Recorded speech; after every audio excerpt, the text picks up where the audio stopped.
Quais seus planos, propósitos e vontades você tem obedecido? As suas? Ou você tem buscado fazer a vontade de Deus e buscado, acima de tudo, os seus planos e propósitos para a sua vida? Hoje nós vamos ler o Salmo 107 e vamos dar continuidade a essa leitura da Bíblia em ordem cronológica. Depois voltamos a 2 Samuel. Vamos pedir a direção? Meu Deus, nós estamos meditando na Tua Palavra. Cada palavra dessa Bíblia vem entrar dentro de nós, como espada de dois gumes que separa tudo. Que venhamos nos separar da nossa própria vontade e assumir a Tua vontade, meu Deus, para fazer somente ela. Em nome de Jesus. Amém. Então, versículo 1 diz: Louvai ao Senhor, porque Ele é bom, porque a sua benignidade dura para sempre. Digam os remidos do Senhor, os que remiu da mão do inimigo, e os que congregou das terras do Oriente, do Ocidente, do Norte e do Sul. Andaram desgarrados pelo deserto, por caminhos solitários, não acharam cidade para habitarem, famintos e sedentos. A sua alma neles desfalecia. E clamaram ao Senhor na sua angústia e os livrou das suas dificuldades. Esse é o Deus que nós servimos. Que aquele que clama a Ele, Ele o livra das suas aflições. No 7. E os levou por caminho direito para irem a uma cidade de habitação. Louvem ao Senhor pela sua bondade e pelas suas maravilhas para com os filhos dos homens, pois fartou a alma sedenta e encheu de bens a alma faminta, tal como a que se assenta nas trevas e sombra da morte, presa em aflição e em ferro. Você já parou para analisar quantas coisas você tem para agradecer a Deus pelas coisas que Ele já fez na sua vida? No 11, porquanto se rebelaram contra as palavras de Deus e desprezaram o conselho do Altíssimo. Portanto, lhes abateu o coração com trabalho, tropeçaram e não houve quem os ajudasse. Então, clamaram ao Senhor na sua angústia e os livrou das suas dificuldades. O comentário diz a necessidade da aflição.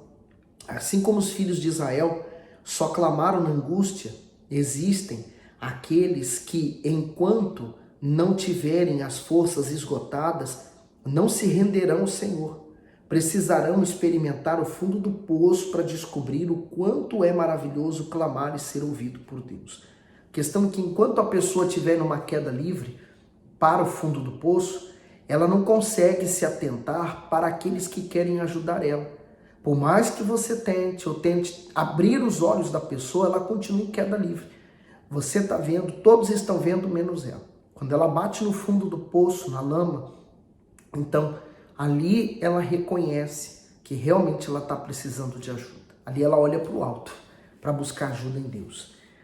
No 14, tirou-os das trevas e sombra da morte, quebrou as suas prisões. Louvem ao Senhor pela sua bondade e pelas suas maravilhas para com os filhos dos homens, pois quebrou as portas de bronze e despedaçou os ferrolhos de ferro. Lembra que tem uma música com esse trecho aqui, né? Não há ferrolhos, não há portas que se fechem diante da sua voz. É por isso. Nada pode impedir o Espírito de Deus de agir através de uma pessoa. No 17, os loucos, por causa da sua transgressão e por causa da sua iniquidade, são aflitos. O comentário diz assim: quem são os loucos? Insensatos ou tolos? Aqueles que desprezam a palavra de Deus para continuar com a vida pecaminosa. Eles preferem dar atenção à perversidade do coração, a ter a humildade de reconhecer seus pecados e caminhos errados. Mas até eles, quando se arrependem e clamam ao Altíssimo, são ouvidos e salvos. Lembra que o Senhor Jesus, contando a parábola das 10 virgens, ele falou que 5 delas eram loucas. Então aqui você entende, né, o motivo dos loucos. Loucos no sentido de que sabe que existe uma vida eterna, mas continua escolhendo o que vai levar ele para a perdição eterna. No 18, a sua alma aborreceu toda a comida e chegaram até as portas da morte. Então clamaram ao Senhor na sua angústia e Ele os livrou das suas dificuldades. Enviou a sua palavra e os sarou e os livrou da sua destruição. Veja, Olha o poder que há na palavra de Deus, uma palavra curativa. Não a que você come mesmo fisicamente, mas como nós estamos lendo. Eu tenho certeza que, por exemplo, quando nós terminarmos toda essa leitura da Bíblia, se você está sendo fiel e vem seguindo essa meditação, você vai ver que você vai terminar essa meditação sendo outra pessoa. No 21. Louvem ao Senhor pela sua bondade e pelas suas maravilhas para com os filhos dos homens, e ofereçam sacrifício de louvor e relatem as suas obras com regozijo. Os que descem ao mar em navios, mercando nas grandes águas, esses veem as obras do Senhor e as suas maravilhas no profundo, pois ele manda e se levanta o vento tempestuoso que eleva as suas ondas, sobem aos céus, descem aos abismos, e a sua alma se derrete em angústia. Andam e cambaleiam como ébrios, e perderam todo o tino. Então clamam ao Senhor na sua angústia, e ele os livra das suas dificuldades. Faz cessar a tormenta, e acalma-se as suas ondas. Então se alegram porque se aquietaram, assim os leva ao seu porto desejado. Comentário do 23 ao 30. Presença divina nas águas.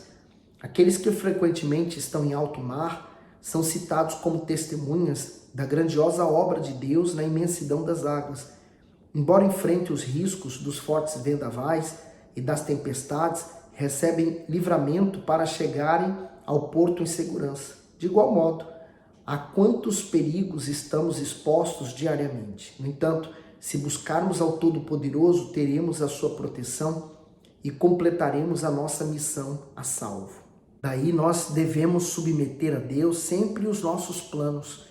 Quais são os nossos objetivos para que eles corram bem? Lembra que está escrito que se eu planeio, e apresento a Deus, a luz de Deus brilhará para que tudo dê certo? No 31, louvem ao Senhor pela sua bondade, pelas suas maravilhas para com os filhos dos homens. Exaltem-no na congregação do povo e glorifiquem-no na assembleia dos anciãos. Ele converte os rios em deserto e as fontes em terra sedenta. A terra frutífera em estéril pela maldade dos que nela habitam. Converte o deserto em lagoa e a terra seca em fontes. Quer dizer, nossa confiança não pode estar nas coisas desse mundo, mas está na sua palavra. Ele diz no 36, e faz habitar ali os famintos, para que edifiquem cidades para habitação, e semeia os campos e plantam vinhas, que produzem frutos abundantes. Também os abençoa, de modo que se multiplicam muito, e o seu gado não diminui. Depois se diminuem e se abatem pela opressão, e aflição e tristeza. Derrama o desprezo sobre os príncipes, e os faz andar desgarrados pelo deserto, onde não há caminho. Porém livra ao necessitado da opressão em um lugar alto e multiplica as famílias como rebanho. Os retos o verão e se alegrarão, a toda iniquidade tapará a boca. Quem é sábio observará estas coisas, e eles compreenderão as benignidades do Senhor. Comentário do 33 ao 43. A soberania do Altíssimo faz rios se transformar em desertos, desertos em rios, terras férteis em inférteis e vice-versa. Ao príncipe abate, mas ao necessitado ergue.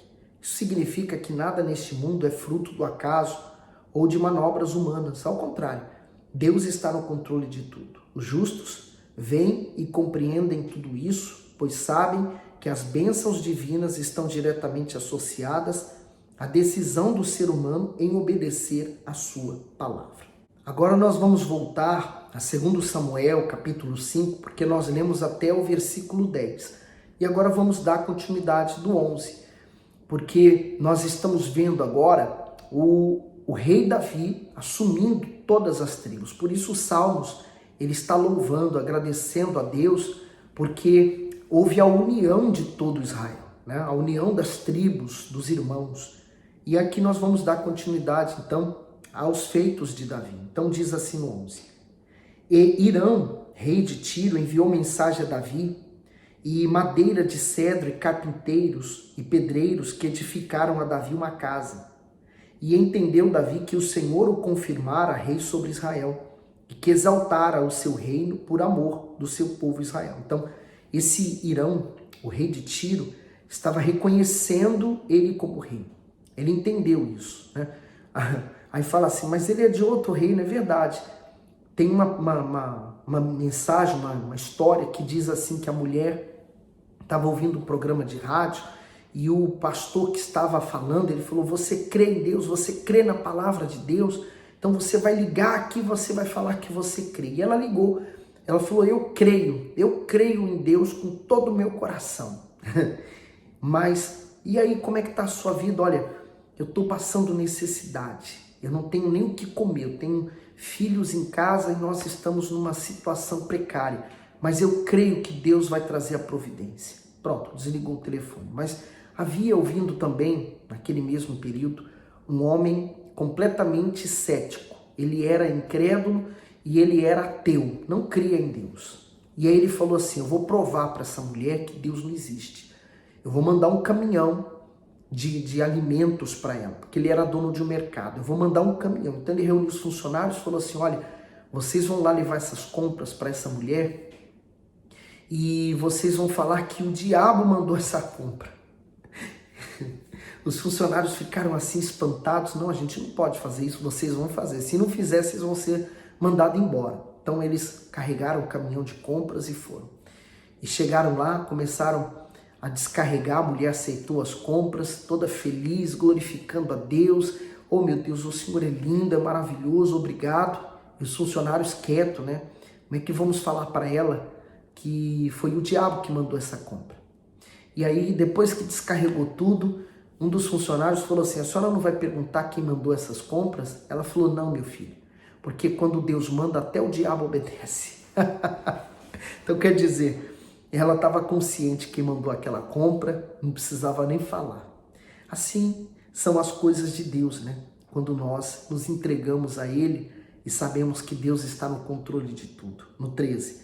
E tomou Davi mais concubinas e mulheres de Jerusalém, depois que viera de Hebrom, e nasceram a Davi mais filhos e filhas. E estes são os nomes dos que lhe nasceram em Jerusalém: Samua, Sobabe, Natã e Salomão, Ibar e Elisua, Nefeg, Jafia, Elisama, Eliada, Elifelete. Ouvindo, pois, os filisteus que havia ungido a Davi rei sobre Israel, todos os filisteus subiram em busca de Davi, o que, ouvindo Davi, desceu à fortaleza. E os filisteus vieram e se estenderam pelo vale de Refaim. E Davi consultou o Senhor, dizendo: subirei contra os filisteus, entregar-mo-ás nas minhas mãos? E disse o Senhor a Davi: sobe, porque certamente entregarei os filisteus nas tuas mãos. O comentário diz: uma das características mais marcantes em Davi era sua total dependência do Deus de eterno. Ele jamais saía para uma guerra sem antes se consultar com o Senhor, pois ao Altíssimo atribuía suas vitórias nas batalhas. Essa é a fé que agrada ao soberano Deus. Não é pela nossa capacidade ou pela nossa sabedoria que vencemos, e sim pelo socorro que vem do trono do Altíssimo. É por isso que temos que consultá-lo, a fim de buscar a sua vontade e direção para tudo o que pretendemos realizar. E essa dependência que Davi tinha de Deus que o abençoava. Lembra que teve uma situação em que ele não consultou a Deus e ele foi para o território inimigo? E lá ele ficou morando em Ziklag? Lembra-se? Ele não consultou a Deus para aquilo. Ele consultou o seu coração. Aqui não, que ele está consultando a Deus. E Deus falou: vai, porque eu vou te dar vitória. Assim somos nós quando lemos a palavra. A palavra que nós estamos lendo foi para o rei Davi, mas hoje ela está se dirigindo a nós. Imagine que você está enfrentando agora uma luta com seu filho, ou no trabalho, ou com alguma luta qualquer, com uma doença, contra uma doença, e Deus está falando hoje, respondendo para você assim, ó: entregar-me-ás nas minhas mãos, quer dizer, o Senhor vai me dar a cura, vai me dar o livramento, vai transformar meu filho, vai salvar minha família. Disse o Senhor o seu nome: sobe, porque certamente entreguei aos filisteus nas tuas mãos. Quer dizer, você vai ter um testemunho. Você nunca teve um testemunho, por exemplo, desta doença, agora você vai ter. Você não tinha um testemunho de família, mas agora você vai ter um testemunho de família. Creia nessa palavra que hoje está sendo dirigida para você. Através dela, Deus está chegando até você. No 20. Então foi Davi a Baal-Perazim e feriu-os ali Davi e disse: rompeu o Senhor os meus inimigos diante de mim, como quem rompe as águas. Por isso chamou o nome daquele lugar Baal-Perazim. E deixaram ali os seus ídolos, e Davi e os seus homens o tomaram. E os filisteus tornaram a subir e se estenderam pelo vale de Refaim. Davi consultou o Senhor, o qual disse: não subirás, mas rodeia por detrás deles, e virás a eles por defronte das amoreiras. E há de ser que, ouvindo tu um estrondo de marcha pelas copas das amoreiras, então te apressarás, porque o Senhor saiu. Então diante de ti aferiu o arraial dos filisteus. E fez Davi assim como o Senhor lhe tinha ordenado. E feriu os filisteus desde Geba até chegar a Gezer. Toda a estratégia de guerra vinha do próprio Deus. Era Deus falando para ele como ele iria vencer aquelas batalhas. Então, não tem como dar errado quando Deus vai à frente, né? Agora, 2 Samuel 6, até o versículo 23. Vamos lá. E tornou Davi a ajuntar todos os escolhidos de Israel em número de 30.000. Levantou-se Davi e partiu com todo o povo que tinha consigo para Balaim de Judá, para levarem dali para cima a arca de Deus, sobre a qual se invoca o nome do Senhor dos Exércitos, que se assenta entre os querubins. E puseram a arca de Deus em um carro novo, e a levaram da casa de Abinadab, que está em Gibeá, a Uzá e a Aiô, filho de Abinadab, guiavam o carro novo. Então, essa arca, ela ficou muitos anos na casa deste outro homem. E agora ela está indo em direção como ordenado por Davi. No 4, e levando-o da casa de Abinadab, que está em Gibeá, com a arca de Deus, Aiô ia diante da arca. Davi e toda a casa de Israel festejavam perante o Senhor com toda a sorte de instrumentos e pau de faia, como também com harpas e com saltérios, e com tamborins, e com pandeiros, e com símbalos. E chegando à eira de Nacon, estendeu Uzá a mão à arca de Deus, e pegou nela, porque os bois a deixavam pender. Então a ira do Senhor se acendeu contra Uzá, e Deus o feriu ali por esta imprudência, e morreu ali junto à arca de Deus. O comentário diz: a arca era símbolo da presença de Deus e da sua glória, por isso ninguém que não estivesse autorizado poderia tocá-la ou olhar para dentro dela. Nós vemos isso aqui em Josué 3, do 3 ao 4, ordenando ao povo, dizendo: quando virdes a arca da aliança do Senhor vosso Deus, e que os sacerdotes levitas a levam, partireis vós também do vosso lugar e a seguireis. Haja contudo entre vós e ela uma distância de 2.000 côvados, e não vos chegueis a ela, para que saibais o caminho pelo qual haveis de ir, porquanto por este caminho nunca passaste antes. 1 Samuel 6,19 diz: e o Senhor feriu os homens de Bet-Semes, porquanto olharam para dentro da arca do Senhor. Feriu do povo 50.070 homens. Então o povo se entristeceu, porquanto o Senhor fizera tão grande estrago entre o povo.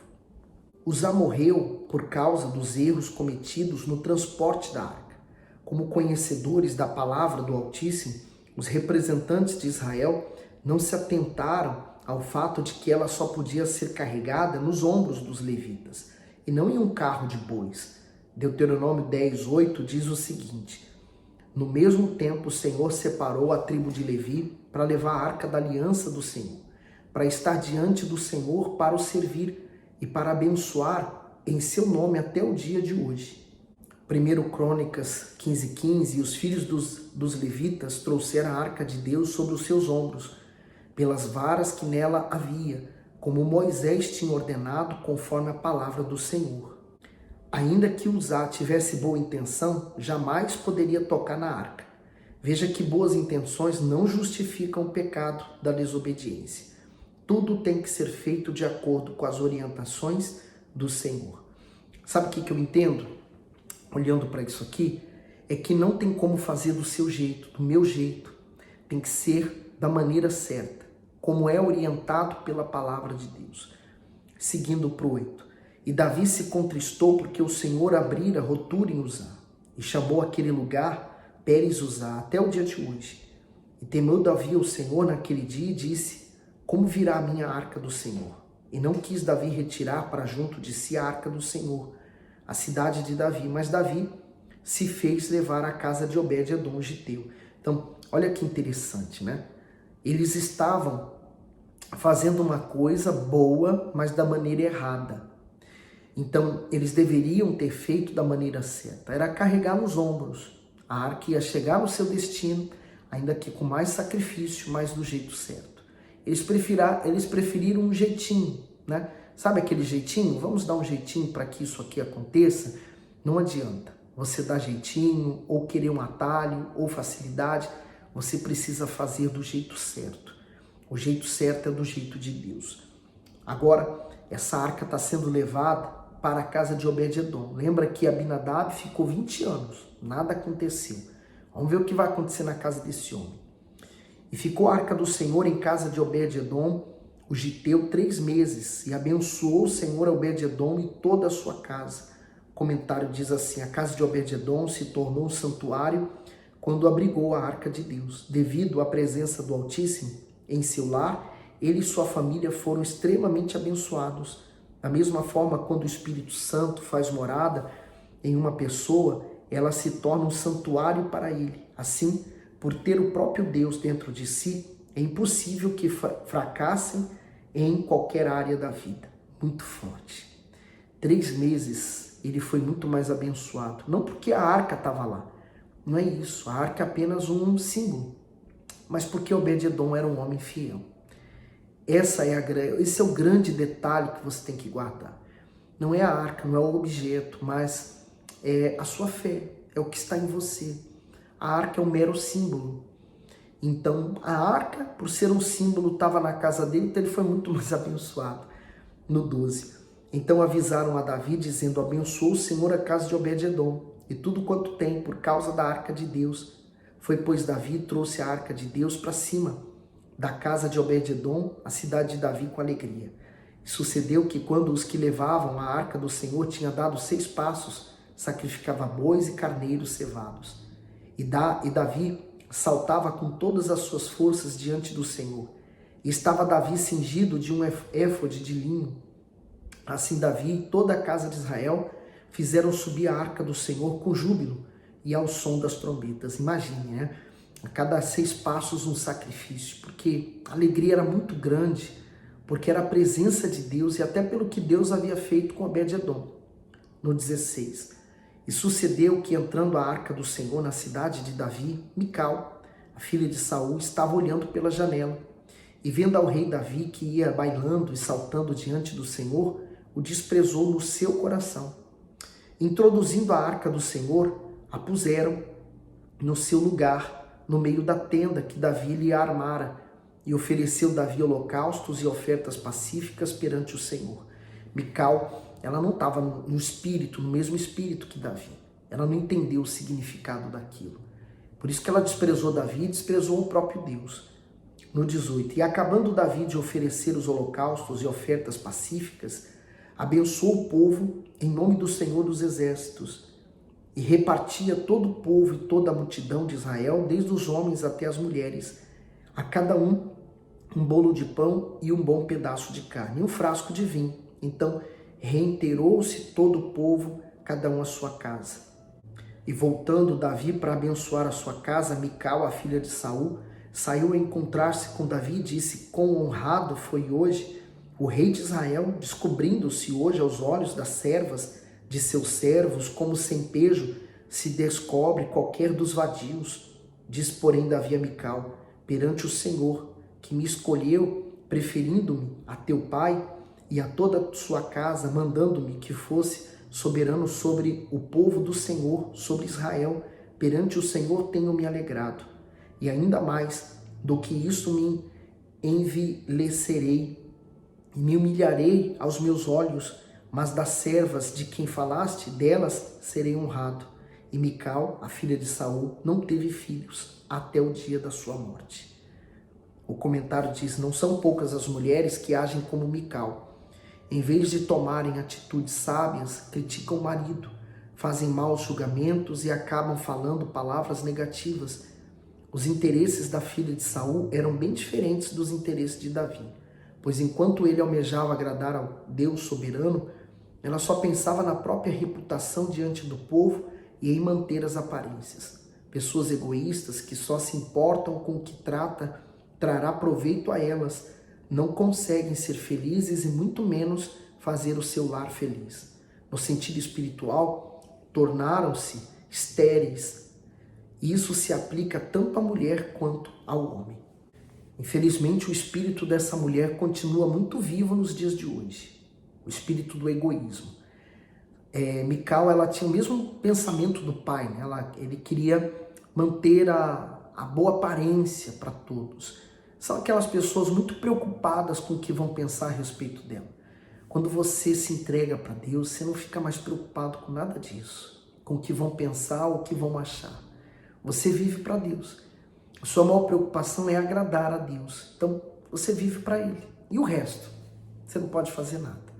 Nem o próprio Senhor Jesus conseguiu agradar todo mundo. Nós também não vamos conseguir.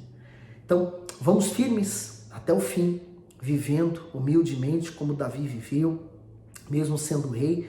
Ele não considerou sua posição de rei, mas posição de servo. Vamos ser servos até o fim, tá bom? Põe no comentário o que Deus tem falado com você. Dê o seu gosto. Manda esse vídeo para as pessoas que você ama e as que você odeia também.